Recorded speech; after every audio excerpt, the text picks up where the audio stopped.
भंडारा शहरात fire safety परवानगी न घेता अनेक इमारती उभ्या आहेत, तर नगर परिषद प्रशासनाचे दुर्लक्ष असल्याने या अनधिकृत इमारतीवर कारवाई करणार तरी कोण, असा प्रश्न उपस्थित केला जात आहे। भंडारा शहरात अनेक इमारती परवानगी न घेता 5-6 मजली उभ्या आहेत, तर कुठलीही परवानगी न घेता अनधिकृत बांधकाम करण्यात आलं आहे, तर काही इमारतीत फायर सेफ्टी परवानगी देखील घेण्यात आली नाही। तरी पण बिल्डर बिनधास्तपणे गगनचुंबी इमारती तयार करत आहे। शहरातील सिंग टावर इमारतीला 14 जानेवारीला आग लागली। या इमारतीत कुठलीही फायर सेफ्टी नव्हती। सुदैवाने नगर परिषद प्रशासनाच्या वतीने अग्निशमन गाडी वेळेवर आल्याने आगीवर नियंत्रण मिळविता आले होते, त्यामुळे मोठी दुर्घटना टळली होती। 7 दिवस लोटून देखील नगर परिषदेकडून इमारतीचा साधा पंचनामा देखील करण्यात आला नाही। माध्यम प्रतिनिधी यांनी हा प्रश्न विचारल्यावर नगर परिषद प्रशासन झोपेतून जागा झालं। आता सिंग टॉवर मालकांवर गुन्हा दाखल करणार असल्याचं नगर परिषद मुख्याधिकारी यांनी सांगितलं। पण आतापर्यंत का कारवाई करण्यात आली नाही, हा खरा प्रश्न निर्माण होत आहे। तर शहरात अनधिकृत इमारतीचा बोलबाला असून नगर परिषद विभागाची मूकसंमती या इमारतीला असल्याचं दिसून येत आहे।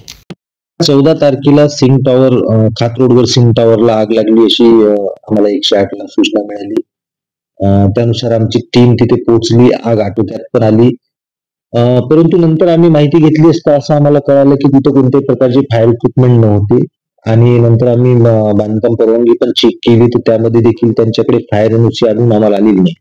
आणि ही खरंच अतिशय गंभीर बाब आहे। आपलं डिस्ट्रिक्ट हेडक्वार्टर आहे, मोठा मार्केट प्लेस आहे, इथे मोठमोठे शॉपिंग कॉम्प्लेक्सेस आहे, मोठमोठे हॉस्पिटल्स आहे, तर प्रत्येकांकडे फायरची इक्विपमेंट असायला हवी, प्रत्येकांकडे फायरची एनओसी असायला हवी। शासनाने जे अधिकृत मान्यता दिलेले फायरची जे एजन्सीज आहे त्यांच्याकडून आपण फायर ऑडिट करून घेणं देखील अपेक्षित आहे।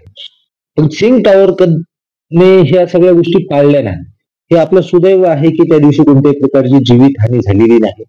तरी पण आज आम्ही नगर परिषदेच्या वतीने अग्निशमन प्रतिबंधक अधिनियमांतर्गत या सिंग टॉवरवर त्यांचे मालक आय थिंक कापशेजी वीरेंद्र सिंग असं त्या मालकांचं नाव आम्हाला कळालेलं आहे, त्यांच्यावर आज आम्ही सिटी पोलीस स्टेशन मध्ये गुन्हा दाखल करतो। आम्ही आता त्यांना 7 दिवसाची नोटीस इश्यू करतो आहे। आत जर त्यांनी फायर इक्विपमेंट बसवले नाही, तसंच फायर इक्विपमेंट सोबतच दुसरा एक आणखी आम्ही आता अजेंडा आम्ही हाती घेतला आहे की जेवढे काही शहरामध्ये हॉस्पिटल्स आहेत त्या हॉस्पिटल्सकडे पार्किंगची व्यवस्था दिसून येत नाही, त्यामुळे देखील भरपूर मोठ्या प्रमाणावर दुर्घटना घडून येत आहेत। त्यांना देखील आम्ही 7 दिवसाची नोटीस इश्यू करतो आहे। जे फायर इक्विपमेंट 7 दिवसामध्ये बसवणार नाही त्यांना नगर परिषदेकडून 1 लाख रुपयाचं फाईन तर आम्ही करूच, पण पुढील कायदेशीर कारवाई आम्ही करू। आणि ज्या नगर हॉस्पिटलांकडे पार्किंगची व्यवस्था नाही त्यांनी ती स्वतःहून करून टाकावी, अन्यथा त्यांचे लायसन्स रद्द करण्याची देखील कारवाई आम्ही करू आणि तशी शिफारस आम्ही माननीय जिल्हा शल्य चिकित्सक यांना करू।